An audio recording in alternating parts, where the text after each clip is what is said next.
Donc, bonjour à tous et à toutes. Visiblement, on fait rire, donc tout va bien. Vous savez, puisqu'on vient de le dire à travers le diapo, que notre session est consacrée à l'optimisation du parcours patient de l'hôpital jusqu'à la ville et donc à l'amélioration de la qualité de la prise en charge. Quel est le rapport entre les deux? En fait, c'est un sujet qui va de la traditionnelle amélioration de la qualité au sein des hôpitaux, chose qu'on avait l'habitude de traiter, et qui, depuis 2017, va jusqu'à la prise en charge du parcours du patient tout au long de sa vie. Alors, en 2017, la FHF a, sous l'influence du Canada, bien entendu, porté la responsabilité populationnelle. Quel que soit le nom porté par la démarche, certains l'appellent responsabilité populationnelle, d'autres l'appellent autrement. C'est une démarche qui est pleine d'actualité aujourd'hui, qui est à la fois collective, territoriale et préventive. J'ai peu de temps pour vous le présenter parce qu'on a très peu de temps pour chacun des intervenants. Nous avons 3 intervenants. Mais je voudrais vous le présenter très rapidement en vous disant que les 3 groupes ont 3 points communs. Leurs objectifs, c'est-à-dire une sortie mieux anticipée, une sécurisation des parcours, pas de rupture dans le parcours, une prévention de l'évolution des pathologies chroniques ou de la comorbidité des pathologies. La méthode, associer un nombre d'acteurs qui correspondent à tous les acteurs qui interviennent dans la prise en charge des patients, depuis l'hôpital jusqu'au CPTS, aux maisons de santé, aux infirmières, aux patients, aux professionnels libéraux, et avec l'appui d'infirmières de coordination ou d'IPA. Et puis enfin, des indicateurs de suivi. Vous verrez qu'ils ont tous des indicateurs de suivi. On va aborder 2 thématiques aujourd'hui, le diabète et ensuite les personnes âgées. Je vais vous présenter rapidement les 3 équipes. Tout d'abord, celle de l'APHP avec Adrien Tajamadi, qui est Aiden Tajamadi. Et puis 2 représentants des CPTS, des 13e, 14e et 15e arrondissements. Le docteur Marie-Laure Albi, qui est membre du CPTS, du conseil de surveillance de l'APHP, et travaille au pôle santé Paris 13. Et puis Guillaume A. Ting, directeur de la coordination des projets des CPTS de Paris 13. Ensuite, nous avons le CHU de Dijon avec Christine Trojan, donc directrice des coopérations ville-hôpital et de la responsabilité populationnelle.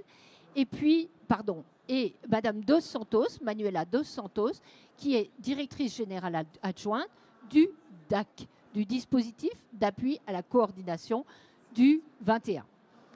Ensuite, nous aurons Sylvia Mokrani, donc directrice responsable des coopérations ville-hôpital et de la responsabilité populationnelle.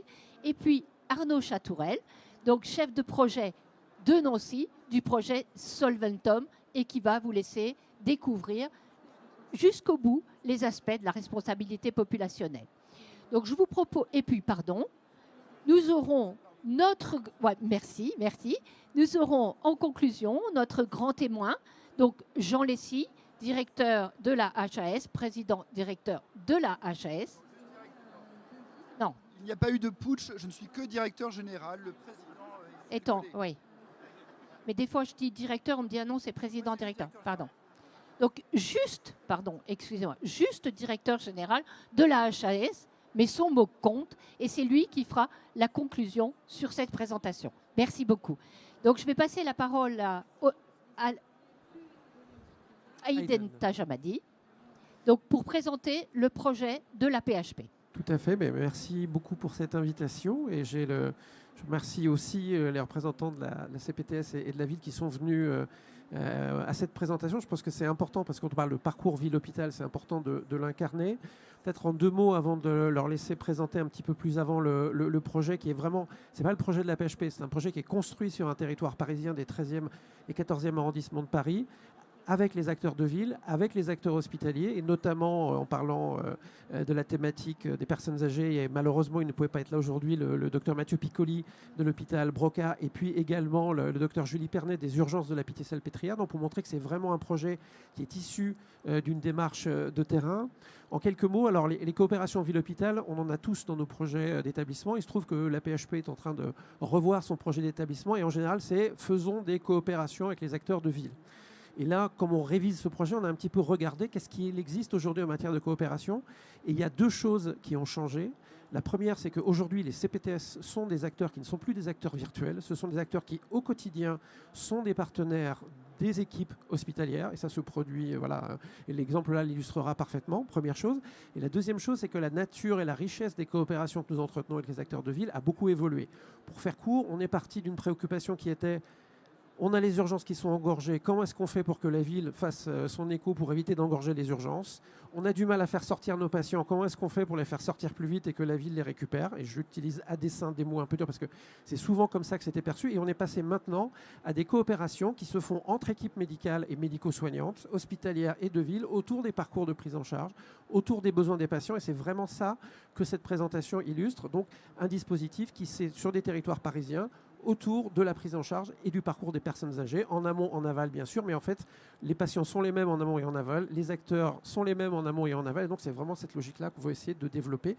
Je passe la parole, alors je sais plus si c'est Marie-Laure ou Guillaume qui va prendre la suite. Merci beaucoup, bonjour à tous et merci pour cette invitation. Avant de laisser Marie-Laure présenter les dispositifs, moi je voulais juste mettre dans le contexte notre territoire, donc le 13e et le 14e arrondissement de Paris, 320 000 personnes, avec un territoire du 13e qui est un peu plus dense que celui du 14e. On a deux CPTS qui sont très dynamiques, actives, qui ont signé les ACI assez tôt et qui se sont engagés dans un projet d'article 51 qui s'appelle IPEP pour incitation à une prise en charge partagée, qui nous permet aussi de monter comme ça des gros projets co-construits avec les hospitaliers. On a deux gros sites de la PHP sur nos territoires, donc Cochin et la Pitié-Salpêtrière, donc deux gros mastodontes avec qui il faut composer. On a aussi d'autres établissements hospitaliers qui ne sont pas de la PHP, et nous à la CPTS on a vocation à travailler avec tout le monde.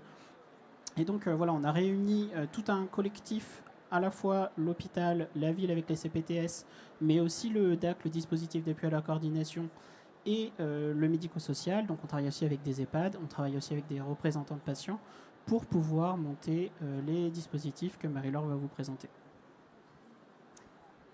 Bonjour, merci de l'invitation. Donc je suis très contente d'avoir entendu co-construction parce que dans la table ronde précédente, je ne l'ai pas trop entendu. Donc notre projet s'est commencé il y a maintenant presque 10 ans, en 2017. Et on a eu du temps et de l'accompagnement dans l'expérimentation. On nous a mis des moyens pour faire du dérogatoire, c'est-à-dire des choses qu'on ne pouvait pas faire avec les moyens habituels. Et cette co-construction, elle s'est faite à partir des professionnels de santé, certes, mais également avec tous les établissements hospitaliers du territoire. Et elle s'est appuyée sur la gériatrie qui déjà a des équipes mobiles, a l'habitude de répondre quand on les appelle, etc. Et on a construit un espèce de réseau d'excellence et de partage d'expertise qui a permis de faire au moins 2 expériences que je vais rapidement vous présenter. La première expérience, c'est l'entrée à l'hôpital, c'est-à-dire qu'on dispose, grâce à Mathieu Piccoli et de son équipe mobile de gériatrie des urgences de Cochin, d'un lieu d'expertise qu'on peut appeler dans la journée. On échange un certain nombre d'éléments. Il y a une expertise qui est rédigée, qui nous est envoyée et qui permet d'orienter le patient soit aux urgences, il arrive avec son expertise gériatrique, soit l'envoyer en hospitalisation directe ou dans une consultation si la décision partagée est celle-ci. J'ai demandé à Mathieu, en gros, il a eu 100 demandes d'expertise l'année dernière de la ville sur ce thème. Et nous espérons bien développer ça et la mettre à disposition d'un maximum de collègues parce que, comme vous savez, faire partager les bons modèles, c'est pas toujours facile. Le deuxième modèle, qui lui est intéressant, c'est le modèle de sortie accompagnée, où on prévoit, alors ça c'est surtout le 13e, puisque ce sont des sortants des urgences de la Pitié, qui en fait sort les malades plus vite, entre guillemets, que Cochin, en réalité. Et donc, ils avaient le besoin d'un accompagnement. Et donc, on fait une visite entre 2 et 5 jours après la sortie, à la demande de la coordinatrice de parcours des urgences, d'une visite chez le patient pour voir si toutes les informations ont bien été partagées et si toutes les préconisations lors du séjour hospitalier sont applicables. Donc ça, c'est le deuxième point concret de ce travail de 10 ans. Et ça repose sur une passerelle qui est donc une réponse téléphonique avec une personne qui reçoit les demandes de l'hôpital, qui est donc financée maintenant par les 2 CPTS, qui est en fait une survivance du Covid-Covisan, et qui permet de chercher les professionnels de santé, de passer les informations et de faire le lien directement avec la coordinatrice de parcours à l'intérieur de l'hôpital et l'extérieur. Et ce dispositif a récemment été enrichi d'une astreinte médicale parce qu'on s'est aperçu qu'un certain nombre de sorties méritaient d'être revues ou retravaillées. Et donc, cette passerelle a à la disposition des référents médicaux et paramédicaux en cas de besoin. Je crois que j'ai terminé Alors, la période actuelle, on a été validé en tant qu'expérience IPEP 51. L'actuel, le frein, la difficulté, et c'est là où on est obligé de revenir vers nos partenaires pour réfléchir, c'est la poursuite du financement et comment on le construit et comment on l'étend. Voilà, j'étais chargée de poser les questions et ensuite je passe la parole à Guillaume pour terminer sur les chiffres. Oui, sur les financements, nous, on voulait vous expliquer un peu combien ça a coûté, tout ça. Donc, la visite de l'infirmier, par exemple, nous, on a décidé de la rémunérer à hauteur de 35 € environ. On a des ressources humaines qui sont parfois partagées, d'ailleurs, avec l'hôpital, puisqu'il y a une IPA gériatrique qui se partage entre le DAC et les urgences de la Pitié. On a, de notre côté, l'équipe passerelle, et puis côté APHP, il y a aussi une infirmière de coordination. Et donc ça, effectivement, ça a un coût, mais ça permet quand même d'avoir des résultats, puisque on a fait 450 sorties au moins depuis le début, et l'année dernière, sur les 200 sorties, il y a eu 32 personnes qui ont été réhospitalisées ou réadmises aux urgences, donc c'est pas tant que ça. Sur ces 32, on a revu les cas avec les urgentistes. Pour 10%, on considère qu'on a une amélioration qu'on pourrait trouver. Donc c'est notre gain de qualité que l'on a. Pour 20% des cas, les patients ont été réadmis ou réhospitalisés, mais on estime que c'est une chance pour eux. Donc ça, c'est la vraie plus-value de notre dispositif. Et puis sur les 70% restants, pour à peu près 2/3 des cas, en fait, les consultations, elles sont déjà reprogrammées. Donc nous, ça pénalise nos indicateurs, mais en réalité, c'est pas très juste. Et puis pour le tiers restant, là, c'est des patients âgés, complexes, pour qui on se dit que même si on avait le meilleur dispositif au monde, finalement, ils seraient quand même réadmis à cause de leur pathologie. Donc, on a quand même ce 20% de plus-value sur lequel on estime que nous, on est vraiment très, très efficient de par ce dispositif. Merci. Et juste pour conclure, c'est un exemple et l'une des difficultés, probablement les 2 barrières qu'il va nous falloir surmonter. La question du financement, comment est-ce qu'on finance ça? Et sur un territoire comme le territoire parisien, on a 2 CPTS, nous on travaille avec plusieurs dizaines de CPTS. Comment est-ce qu'on arrive à conserver à la fois la singularité, la particularité locale, parce qu'on voit que c'est vraiment de la dentelle fine, mais en même temps de le faire à une échelle qui permette ensuite de le faire sur l'ensemble du territoire, sur l'ensemble de nos patients. Et donc ça, c'est vraiment un enjeu très fort pour nous. Merci. Merci beaucoup, merci de cette démarche qui on voit bien qu'elle associe complètement les CPTS, les professionnels libéraux, les DAC, etc., autour du patient. Ce que je vous propose, c'est de passer la parole au CHU de Dijon, donc Christine Trojan et Manuela dos Santos, qui vont vous parler d'une démarche territoriale, innovante, pour la qualité et la sécurité du patient. Voilà, tout à fait, merci beaucoup. Donc pour rebondir, c'est exactement un peu le même esprit qu'on porte à Dijon autour de la coopération ville-hôpital au service de la qualité des parcours patients. Donc avec des objectifs de sécurisation du parcours, donc avec une anticipation des situations complexes dès l'hospitalisation pour prévenir les ruptures de prise en charge. Un objectif aussi de fluidification des parcours hospitaliers avec l'accélération de l'organisation des sorties et pour limiter aussi les séjours qui se prolongent de façon évitable. Et puis un renforcement de la coordination ville-hôpital pour structurer une interface opérationnelle entre le CHU et les acteurs du territoire. Donc on a plusieurs principes fondateurs autour de cette coopération. C'est vraiment que ça soit une coopération intégrée ville-hôpital et non juxtaposée. Une intervention précoce aussi au cœur de l'hôpital, des urgences, de l'UHCD et depuis très récemment la gériatrie. Et puis dans une logique territoriale qui est organisée et réactive.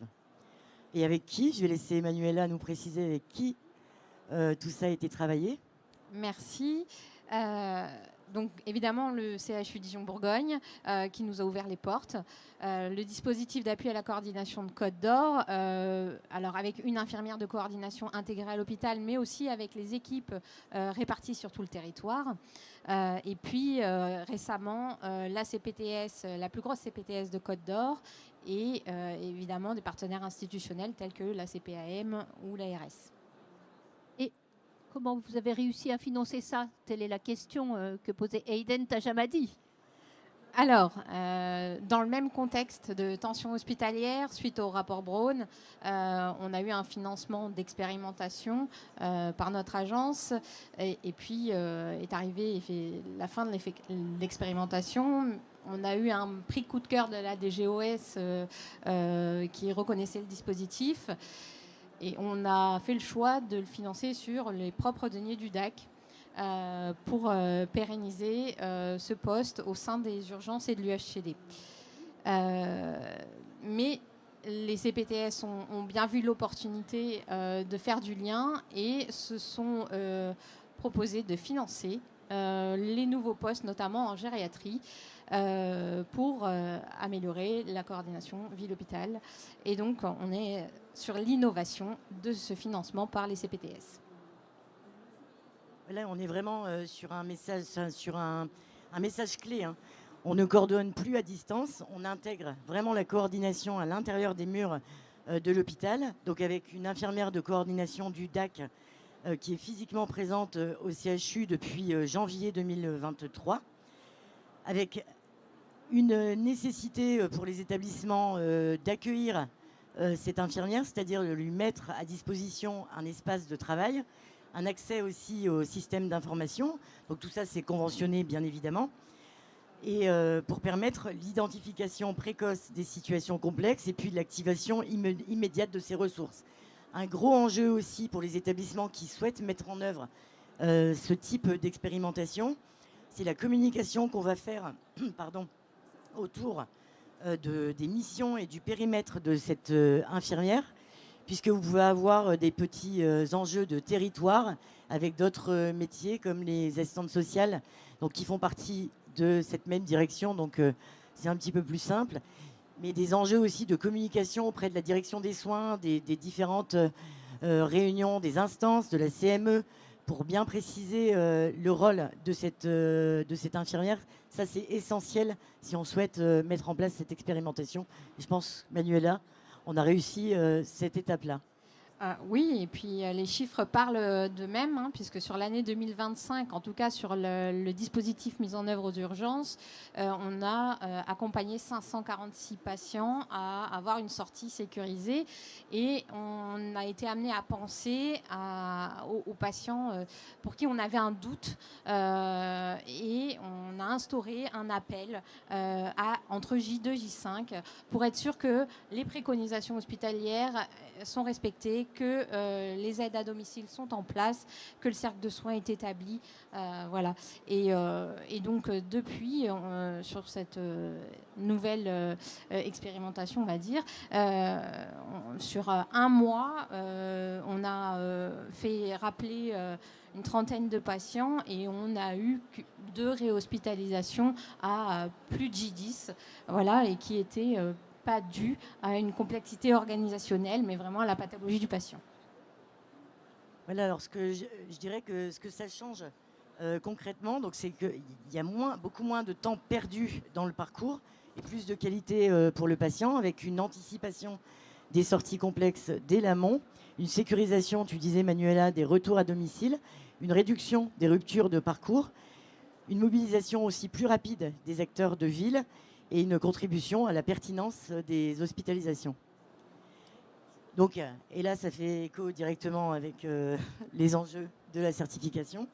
Donc c'est un dispositif qui est totalement aligné avec les enjeux, en particulier de la version 2025, en termes de continuité des parcours, de coordination interprofessionnelle. Je ne pense pas me tromper quand je dis ça, la prévention des ruptures et la sécurisation des sorties.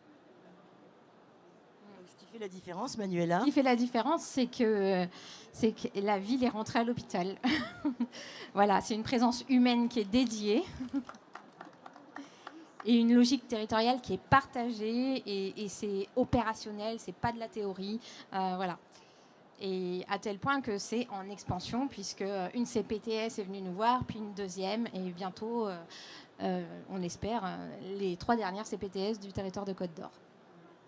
Voilà, en bref, pour conclure cette intervention, ce que je voulais dire, c'est, je reprends ce que tu disais, le DAC est entré, la ville est entrée à l'hôpital. Ce que montre cette expérience, c'est que la qualité du parcours, elle ne se joue plus uniquement à l'hôpital, mais dans la capacité à organiser en temps réel la coopération avec le territoire.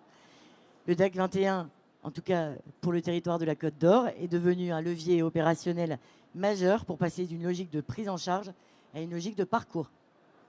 Merci beaucoup, merci beaucoup. C'est vraiment une logique de parcours. Et moi, ce que j'entends dans ce que vous dites, c'est que non seulement c'est un parcours plus qualitatif, plus sécure, mais à mon avis, plus économe.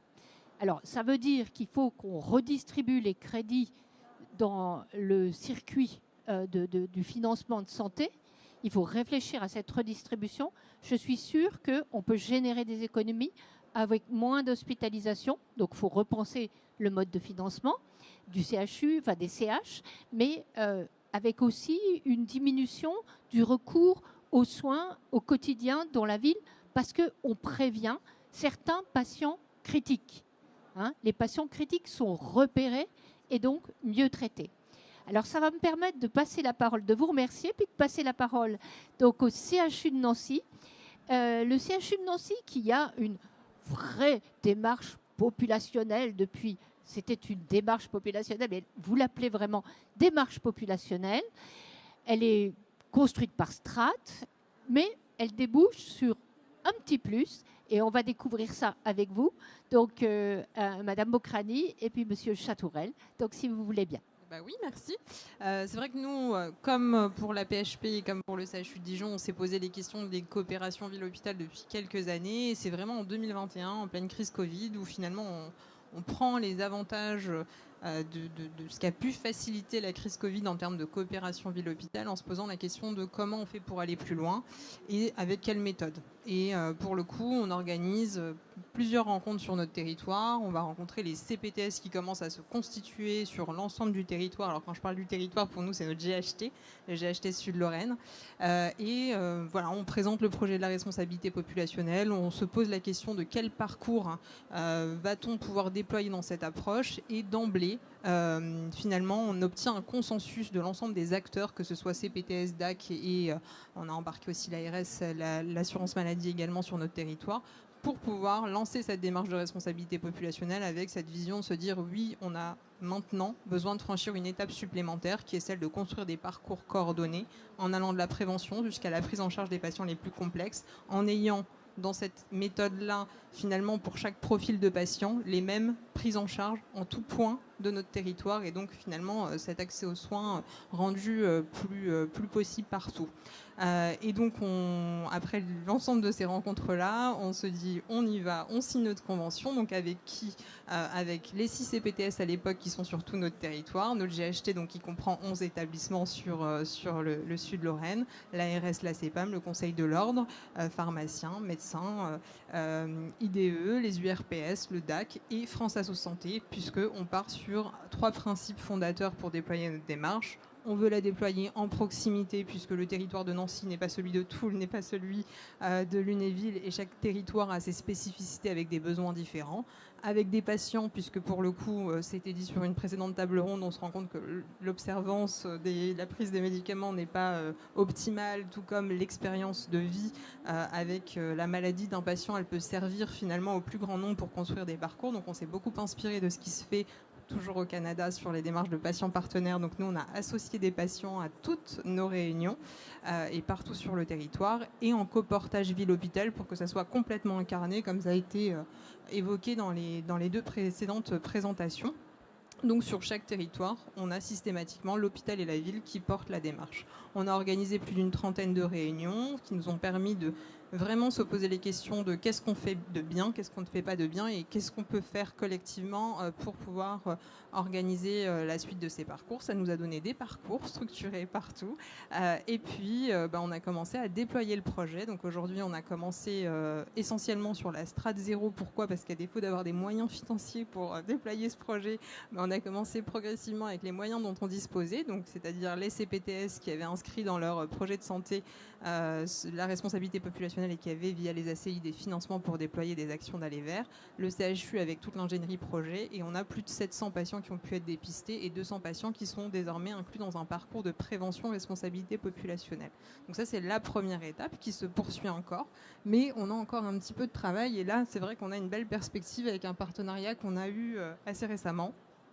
Alors, en fait, j'ai découvert, moi aussi, qu'on pouvait utiliser les données qui étaient récupérées au fil du temps dans ces parcours pour établir une espèce de criticité des patients. C'est ça ? Donc, expliquez-moi. Exactement. On a fait un POC, donc une expérimentation avec la FHF et la société Solventum pour voir si les CRG, donc les CRG, c'est une classification clinique qui a été créée, qui est portée par la société Solventum, nous permettait d'aller plus loin dans l'analyse des strates de notre population, les strates telles que la définissent la FHF. Donc, je vais commencer par expliquer un peu ce que sont les CRG. Les CRG, donc, c'est une classification clinique qui vise à évaluer la complexité globale de l'état de santé d'un patient. C'est ce qu'on va appeler le fardeau du patient. Et pour ce faire, on va agréger le maximum de données qu'on a. En fait, la logique, ça va être de regarder un patient par année. Donc, par année, on va récupérer les diagnostics, on va récupérer les séjours en hospice, les consultations en médecine de ville, les prescriptions médicamenteuses. Et à partir de là, on va attribuer une catégorie clinique au patient qui va de 1 à 9. 1 pour un patient sain, 9 pour un patient critique. Pour ce qui nous concerne, nous, c'est l'évaluation, elle reposait sur le diabète de type 2. Donc, un patient qui a une maladie chronique, une seule maladie chronique, va être en catégorie 5. Un patient qui a 2 maladies chroniques va être en catégorie 6. Un patient qui en a 3 ou plus va être en catégorie 7. 8, ce sont les patients atteints d'un cancer. 9, les patients transplantés.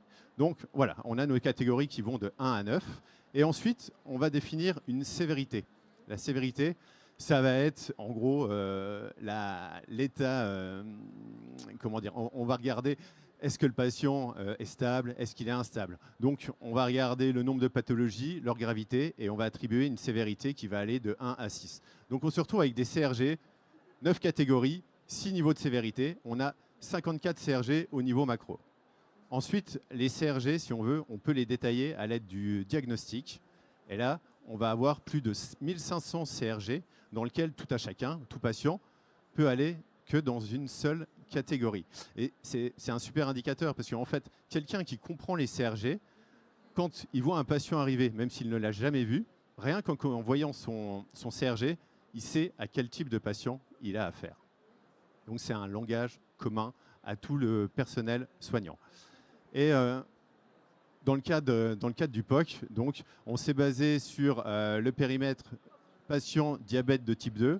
On en a environ 7000. Et le but, c'était dans un premier temps de savoir, à partir des données du PMSI MCO, si on était capable de calculer les différentes strates telles que les définissent la FHF.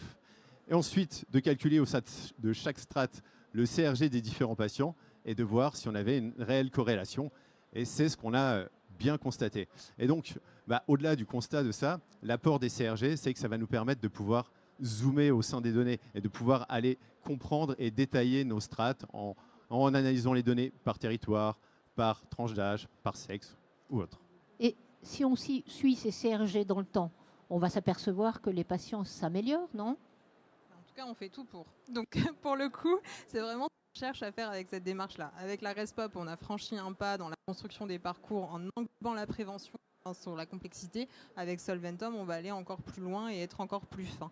Et je rajouterai quand même 2 autres éléments qu'on va ajouter, parce que certes, il y a l'organisation territoriale qu'on met en place, il y a le sujet du pilotage par la donnée, mais il y a aussi 2 autres sujets sur lesquels on va commencer à travailler aussi. C'est tout ce qui est formation et sensibilisation des professionnels. On change complètement de paradigme avec cette démarche-là, donc on a tout un travail à faire aussi au plus près du terrain et dès la formation initiale. Et ensuite, mine de rien, la donnée tout ce qu'on va faire va nous permettre d'avoir de la donnée et nous aider également à développer la recherche sur le sujet de la responsabilité populationnelle et donc de constamment améliorer ce qu'on fait aussi grâce à ce qu'on pourra trouver.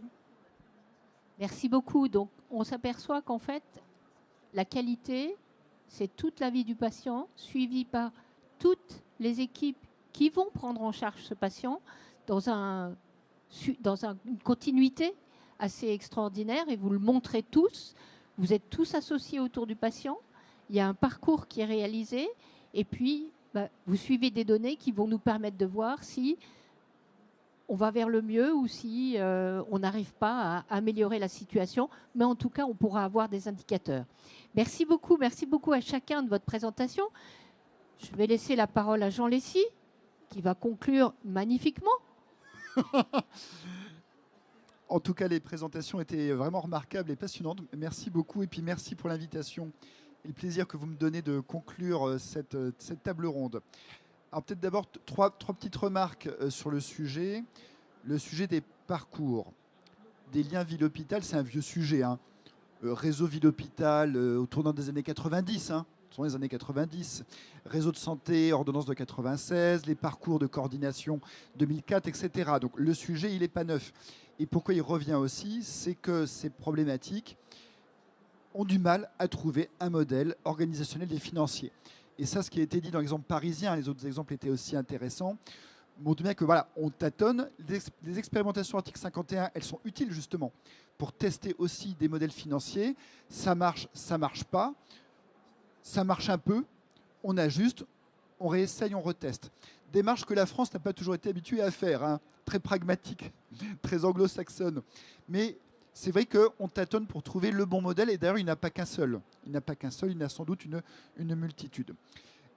Mais même si on tâtonne, même si on a du mal à trouver les modèles, je crois qu'il y a un constat, un partage, un consensus sur la nécessité de continuer à chercher les bons modèles parce que, et ça je ne vais pas revenir sur les enjeux qui ont été très éloquemment rappelés en conclusion de votre intervention notamment, sur les enjeux de qualité des prises en charge au niveau individuel et aussi pour l'avenir de notre système de santé, parce que c'est quoi les gisements pour notre système de santé en termes de soutenabilité ?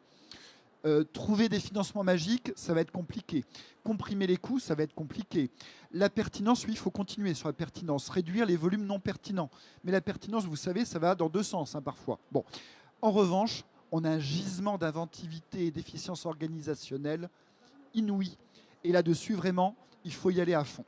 Donc, j'en viens maintenant aux expériences qui ont été présentées pour faire peut-être trois impressions personnelles sur l'intérêt, l'importance de cette démarche de responsabilité populationnelle. Quel est ce nom ou quel ne l'est pas ? Parce que finalement, l'état d'esprit est le même. D'abord, ce que je trouve vraiment remarquable, c'est que dans les 3 exemples, finalement, on est sur la qualité des prises en charge, mais au-delà de ça, on est sur un objectif qui est de maintenir l'état de santé de la population. On n'est pas juste, on prend une prise en charge individuellement, on essaie de la délivrer de la meilleure qualité possible. C'est un objectif qui doit être chevillé au corps et il l'est. Mais en plus, il y a un souci de maintenir autant que faire se peut, voire d'améliorer, on l'a dit, l'état de santé de la population. Et c'est vrai qu'un de nos enjeux avec le vieillissement démographique et la prévalence des pathologies chroniques, c'est de travailler au maintien dans le meilleur état de santé possible. Et ça, je veux dire, c'est pas forcément le réflexe qu'on a toujours eu dans notre système de santé, et donc c'est bien qu'on l'incarne dans ces démarches-là. Le deuxième intérêt que j'y vois, c'est que l'unité, l'échelle à laquelle on va penser la qualité, c'est plus le professionnel, l'établissement, ça va être le territoire. Et en se sentant responsable. Alors on peut employer les images qu'on veut, casser les murs, sortir des murs, faire rentrer dans les murs. Les murs, ils existent toujours. Il y a un hôpital, il y a le cabinet de ville, mais que dans ces murs, on pense à l'extérieur. On pense à la logique des autres acteurs. et comment ensemble on va délivrer le meilleur service à la population. Et ça, je trouve que cet état d'esprit, il est d'avenir et il est d'or. Troisième intérêt, je trouve aussi, de ces démarches qui ont été présentées, c'est qu'on ne veut pas faire un grand soir de responsabilité populationnelle. On va sur des cas d'usage, sur des problématiques qu'on a rencontrées, essayer des choses. Et on a parlé du diabète, on a parlé de la gériatrie. Puis je suppose que l'appétit venant aussi en mangeant, on continuera une fois qu'on s'est acculturé, qu'on a fait connaissance et qu'on a appris à travailler ensemble. Et je trouve que là aussi, c'est pragmatique. C'est pragmatique et c'est ce qu'il faut pour apporter des réponses durables aux enjeux du système de santé. Donc voilà peut-être 3 choses très importantes que je retire de ces expériences. Alors après, qu'est-ce que la HS veut apporter comme contribution dans les années qui viennent à ces démarches? La première, c'est un outillage sur des repères de qualité des prises en charge et des parcours cliniques. On le fait déjà, on élabore des recommandations de bonne pratique, des parcours maladies chroniques. Là, nous, on veut monter une marche encore pour répondre aux besoins du terrain. Et dans nos parcours récemment, on intègre de plus en plus, par exemple, les outils numériques et l'IA, on en a parlé. Et on est en train de réfléchir, à l'horizon 2027, on a fait une enquête auprès des CPTS, des DAC, des ARS, du réseau de l'assurance maladie. Pour ceux qui déploient sur le terrain nos parcours, qu'est-ce qu'on peut faire de mieux en termes de simplification, de focalisation sur des points critiques, de prise en compte aussi de la polypathologie, parce que c'est bien de faire un parcours diabète, insuffisance cardiaque, etc. Mais le vrai patient, souvent, il va cumuler plusieurs de ces parcours. Donc voilà, nous, on réfléchit pour qu'à l'horizon 2027, on ait une nouvelle approche des parcours pour outiller les professionnels. Parce que finalement, à la fin, il faut faire confiance au terrain. Il peut y avoir des centaines d'organisations pour traiter les sujets. Mais quelles que soient les organisations locales, il faut quand même des repères de qualité identiques au niveau national. Donc, outiller les professionnels. Deuxième chose sur laquelle on veut monter une marche et passer vraiment un cap, c'est des nouveaux partenariats avec les acteurs territoriaux. On a de longue date un dialogue avec les établissements de santé notamment. On a un comité de concertation, on a le service de la certification des établissements de santé qui est en lien quotidien avec les établissements. La ville se structure et nous, c'est vrai que ce sont des acteurs avec lesquels pour l'instant nous n'avons pas de dialogue complètement structuré. Et donc là, nous renforçons depuis quelques mois ce dialogue et je souhaite que nous allions vers des partenariats ambitieux avec les acteurs CPTS, DAC et tous ceux qui vont contribuer à mettre en œuvre cette logique dans les territoires et qui doivent devenir pour la HS des partenaires naturels et quotidiens aussi. Et puis, troisième dimension, c'est accompagner ce changement de culture et ce changement de posture. J'étais récemment à une table ronde avec l'exemple danois. On a beaucoup parlé du Canada, moi je vais de l'autre côté là, vers le Danemark. Et il y avait une représentante danoise à qui on a posé une question sur l'éducation thérapeutique du patient. Elle a dit, mais oui, mais il faut éduquer tout le monde pour faire ce changement. Oui, il faut faire l'éducation thérapeutique du patient et même l'accompagnement du patient. Le partenariat en santé sur lequel nous travaillons aussi pour outiller des démarches et montrer ce qui marche sur le terrain et ce qui fait ses preuves scientifiquement. Vous avez parlé du partenariat en santé avec le patient à son service ou au service des autres. Faut accompagner les professionnels. Il y a la formation initiale, continue, on peut en parler longtemps de ce sujet. Il faut aussi les outiller sur ce changement, la dimension motivationnelle dans leur dialogue avec le patient, pour que le patient se saisisse de cette problématique au-delà du traitement, bon, et dans la durée. Mais voilà, il faut accompagner les professionnels, il faut accompagner les établissements enfin, et c'est pour ça que nos référentiels de certification des établissements de santé ou d'évaluation des établissements et services sociaux et médico-sociaux, parce qu'il faut parler du médico-social aussi évidemment, à domicile ou en établissement, il faut que là aussi on valorise ces démarches d'ancrage territorial et d'interconnaissance et de dialogue et de construction de démarches aussi exemplaires que celles que vous avez présentées. Donc voilà ce que nous, on souhaite apporter dans les prochaines années, dès les prochains mois, je vous rassure, on ne va pas attendre, mais dans la durée pour outiller cette approche. On n'a pas le choix de toute façon, il faut aller plus loin. Et vraiment, merci et félicitations pour ce que vous nous avez présenté. C'était passionnant. Merci encore Anne pour cette invitation. Merci Jean, merci pour cette conclusion, cette vision et ce que va nous apporter la HAS. Merci aux équipes. En tout cas, moi je crois que l'avenir de la santé, tout à l'heure Agnès Buzyn parlait des économies à réaliser, je crois qu'il passe par la responsabilité populationnelle, le travail de tous les professionnels autour de parcours labellisés par la HAS, autour de la formation de chacun, des patients, des professionnels, des aidants, autour de cette éducation thérapeutique qu'il faut faire. Et je crois que c'est le seul moyen de pouvoir continuer à porter des soins de qualité en France sans augmenter, comme le disait tout à l'heure Agnès Buzyn, les dépenses de 2 à 3% par an. Alors, bravo à vous. On continue tous ensemble. Et merci beaucoup à toi, Jean. Merci.